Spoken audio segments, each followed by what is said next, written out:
So all throughout this trial that we've been following in the Fani Willis debacle, we've talked a lot about the different attorneys. There's a million defendants with even more lawyers, it seems like. We talked a lot about the pit bull, Sadow, who I think is by far the best attorney out of everyone. To me, he just really stands out. His exemplary legal acumen, his delivery, his forthrightness, his articulateness, the whole nine yards. But I've been getting a lot of comments and even a lot of talk online, on Twitter, everywhere, where people are saying, no, you guys missed it. It was McDougall who did the absolute best. He was the best attorney, and we're talking about the closing arguments. As of this recording, the Fani Willis hearing is completely over. There's been a lot of new evidence, a lot of new witnesses. If you haven't seen my latest videos, I'll leave links, or just go to my YouTube channel, my Rumble. A lot of new stuff has arisen, and, with all intents and purposes, Judge McAfee might just force a reopening of the Fani Willis disqualification case. I'm going to bring it to you first. But everybody's been talking about this guy, McDougall, and saying, no, we love the pit bull. We know Sadow is great, but this guy was actually better than Sadow. So I've been watching him again, and I got to tell you, when we did our live stream, my initial impression was I thought he was, from a scale of 1 to 10, I gave him maybe a 7.5. Nothing too bad, but not these high degree marks. I certainly didn't think he was better than the pit bull, Steve Sadow, Trump's attorney. So I'm going to watch his closing argument to Judge McAfee. And we're going to watch this together, and I want to get your reaction. I want to get my reaction. I know most of you guys might have already seen this. I know I already saw this, but I'm going to give you my raw, unfiltered, second, maybe third glance, because I've watched this a few times, maybe even more than that, at Harry McDougall, who is representing one of the defendants, I can't remember who, and a lot of people feel that this guy is the kryptonite for Fani Willis, that he is the true secret weapon of the defense. Let's check out his closing argument right here, and then we'll come right back. Good afternoon, Your Honor. Harry McDougall for Mr. Clark. I'm going to talk further about conflicts, and I'm going to assume the most difficult standard for us to meet, which is actual conflict.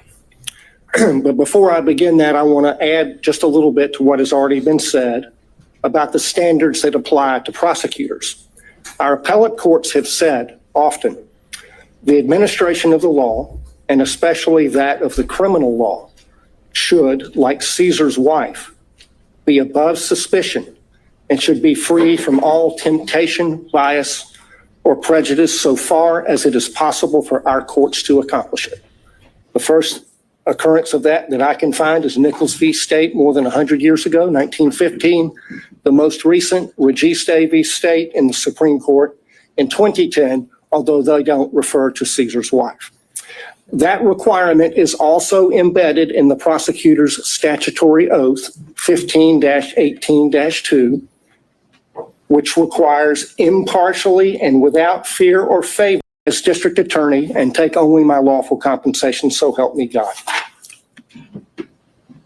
The general rule on conflicts of interest for lawyers, Rule of Professional Conduct 1.7. And we all know, it's all drummed into us, that we cannot have a conflict of interest.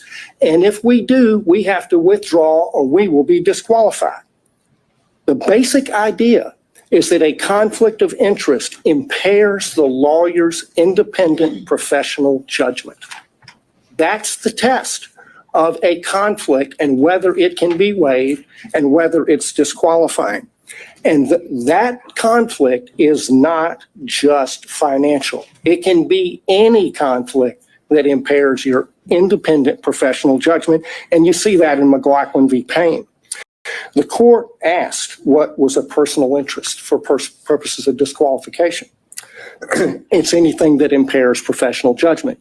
That's reflected in the ABA standards that were quoted by Mr. Merchant, which list the prosecutor's personal, political, financial, professional, business, property, or other interests or relationships. And that's really embedded in the prosecutor's oath to act impartially.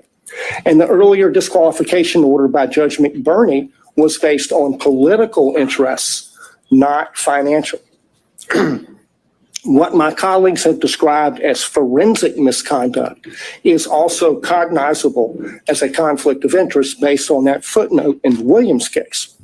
The root of all of the problems that we see in this court right now is a conflict of interest arising from their individual personal interests in perpetuating and concealing their relationship.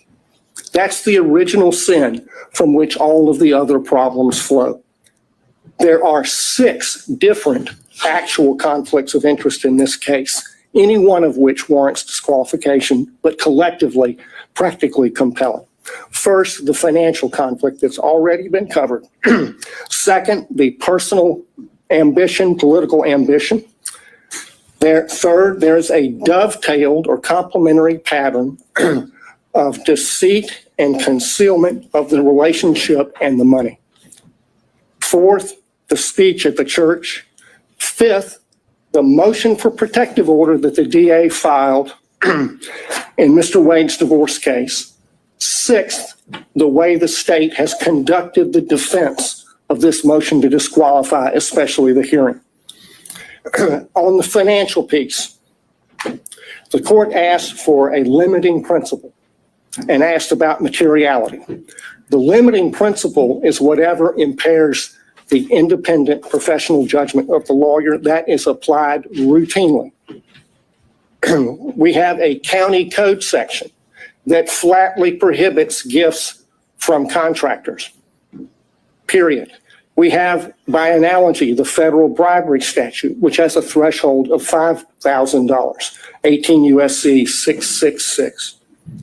The court asked about burdens and inferences. The court can draw a negative inference from the state's failure to produce evidence to support the invisible magic cash balancing theory based on State v. Thomas, 311 Georgia 407, particularly footnote 19. As to the timing question that the court asked about, there were 2 contracts for Mr. Wade executed after they acknowledged the relationship began. Each one of them afflicted or conflicted under county and common law. The second conflict is her political ambition, for which she was previously chastised by Judge McBurney. And that's also present in this book.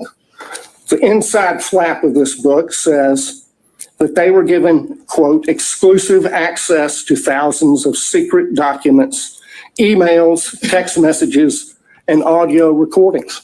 The court has twice denied defense motions to unseal special purpose grand jury materials. She helped herself to get the glory of this book. I introduced certified copies of a number of county code sections. I'm not going to walk through those, but I'll tell you why they matter. The stack of law from the state constitution down to the county ordinances imposes a regime on the DA under which she has 3 obligations. She has to go to the county commission to get approval to pay him like she did. She cannot accept gifts from a prohibited source. She has to disclose the gifts that she received. She evaded all of those requirements. Section 2-69 of the county code prohibits gifts from prohibited sources, which he was. There is no boyfriend exception.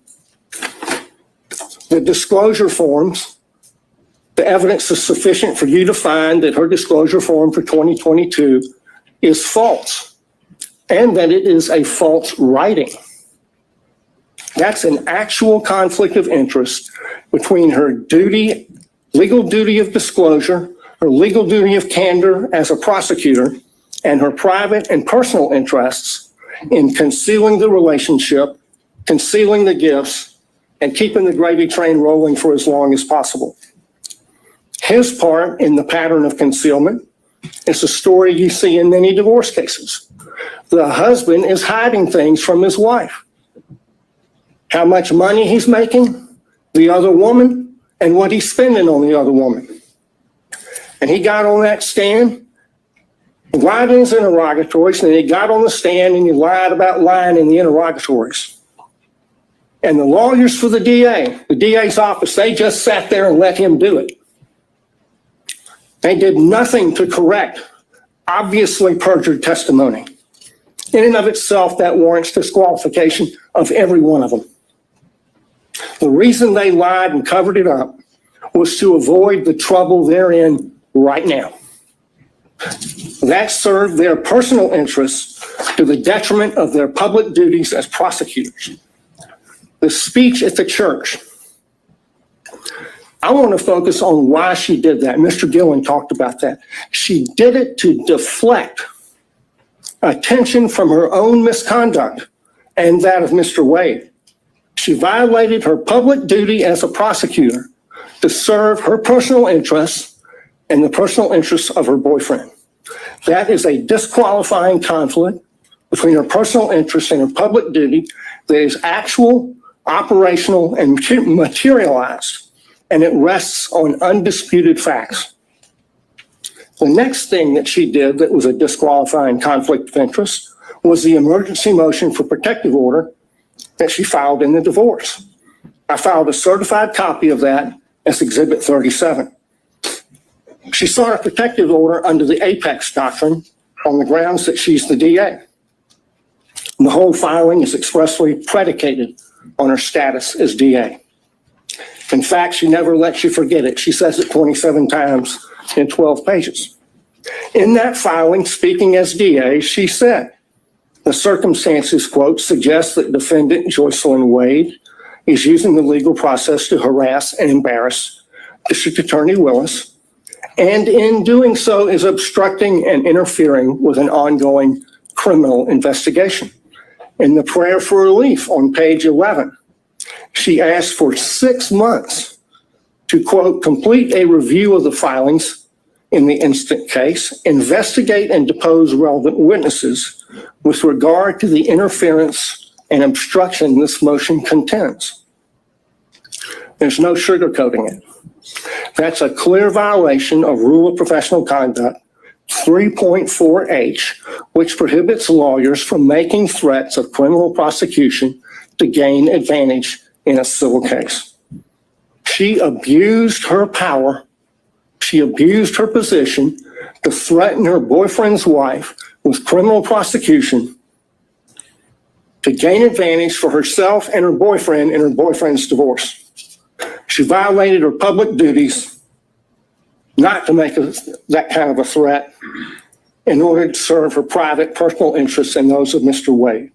Another actual operational conflict. The last category is the conduct of the defense of this hearing. There were a lot of objections made based on attorney-client privilege during Mr. Bradley's testimony. Most of those objections were made by the state, but the privilege being asserted does not belong to the state. It belongs to Mr. Wade. That shows that the DA's office is serving the personal interests of the DA and Mr. Wade in carrying out further concealment and cover-up of their relationship, and not the cause of justice they are sworn to serve. That is a conflict of interest. It's a continuation of the wrongful pattern of concealment and cover-up that they've engaged in since the beginning. But now they've enlisted the entire office in the enterprise. In the written response to the motion to disqualify, they said this, and I quote, "To be absolutely clear, there is no evidence that DA Willis derived any financial benefit from Mr. Wade." That's on page 15. Flat out false.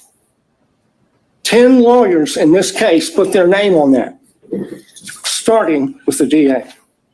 So throw another log on the bonfire of conflicts of interest.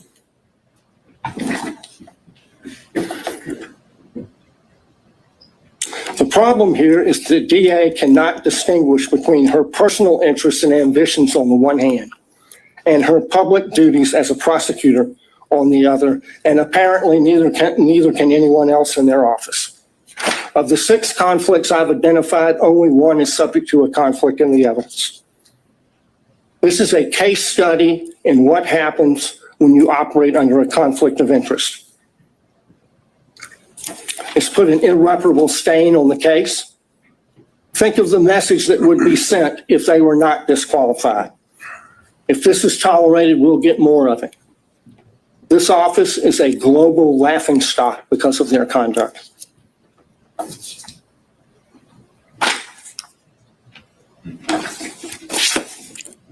They should be disqualified and the case should be dismissed. Put another log on the bonfire of conflict of interest. I like the metaphor. I like this simile. Good use of pathos there by Mr. McDougall.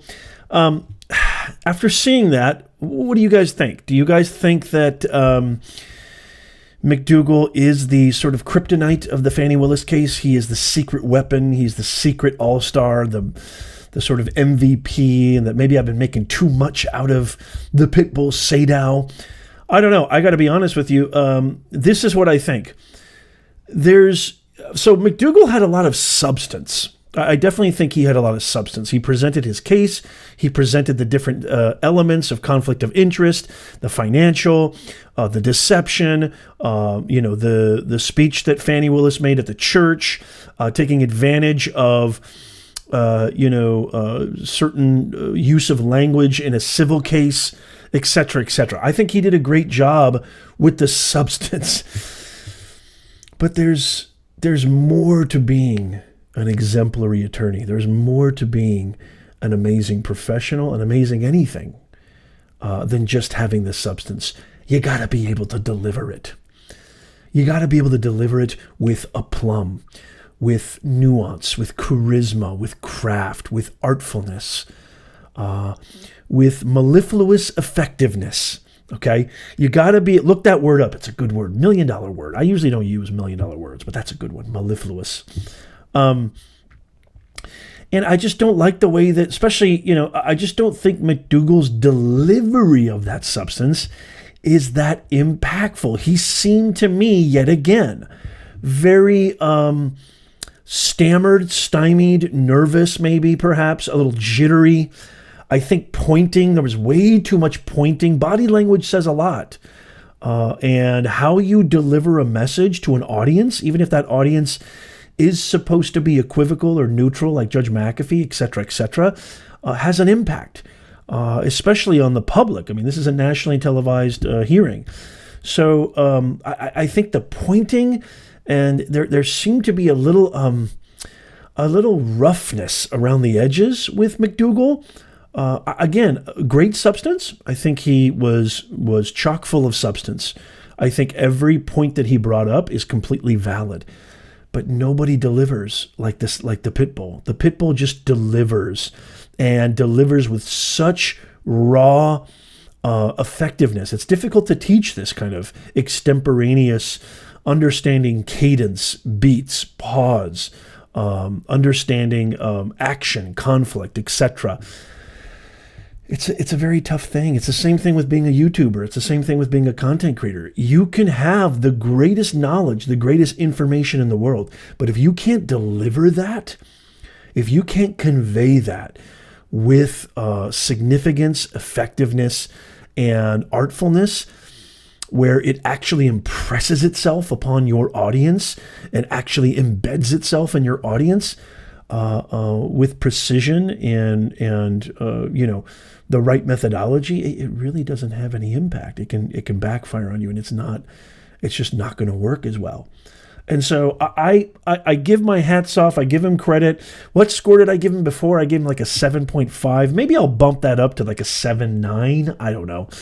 I especially didn't like the way he ended that, and just kind of, it seemed like he was rushed. He was passed a note by John Merchant. It seemed like he was maybe going overtime because they orchestrated the timing of this. There was a shot clock, apparently. I don't like the way he just kind of ended that. First of all, you always want to greet Your Honor with a warm salutation, and you want to end your argument with a warm salutation. He said, "Good afternoon, Your Honor," but then when he left, he just said they should be excused and walked off like he was Clint Eastwood. I don't know. Maybe some people think that's pretty badass. I think you should say, "Thank you for your time, Your Honor." You should always leave with a warm salutation. So I don't know. What do you guys think? Am I wrong? Should I give him a higher score? What do you give? Let me know in the comments. Let's do this. What do you think in the comments? A 1 out of 10. I gave him a 7.5 initially when I first streamed this and first watched this. After watching it again, I'll bump that up to a 7.9. What do you guys think? Out of 1 being the worst, 10 being the highest, what do you rate McDougall? And do you agree with this seemingly viral kind of momentum of people saying this guy did the best? He's the secret weapon. He did better than Sadow. I definitely say no. I think Sadow is still the Michael Jordan of this defense team and this defense conglomerate, if you will. But I'd love to hear from you. What do you guys think? And also, don't forget, if you made it this far, make sure you subscribe to our newsletter. It's absolutely free. We don't spam you. We don't share it with anybody else. That's not the Nez Nation way. It's your sure-proof way of never missing out, because they're probably going to delete this channel. The stuff that I talk about, there's a reason why mainstream media, there's a reason why legacy media doesn't cover this stuff. I'm giving you the raw, unfiltered truth. They don't like that. So there's a good chance this channel is going to be deleted. So if I have your email, you'll always be in the know where we're going to be, where we're going to post, when the new video, breaking news, update, top stories that legacy media won't cover. So make sure you subscribe to our free newsletter in the comments, in the pinned comment, and in the description and show notes. Make sure you check out these videos right here. I just posted this video today. If you missed that, huge bombshell that just came out today. This video is fantastic. That one will take you deeper. I want to hear from you. Let me know. As always, God bless you, your family, and God bless these United States of America. I'll see you soon.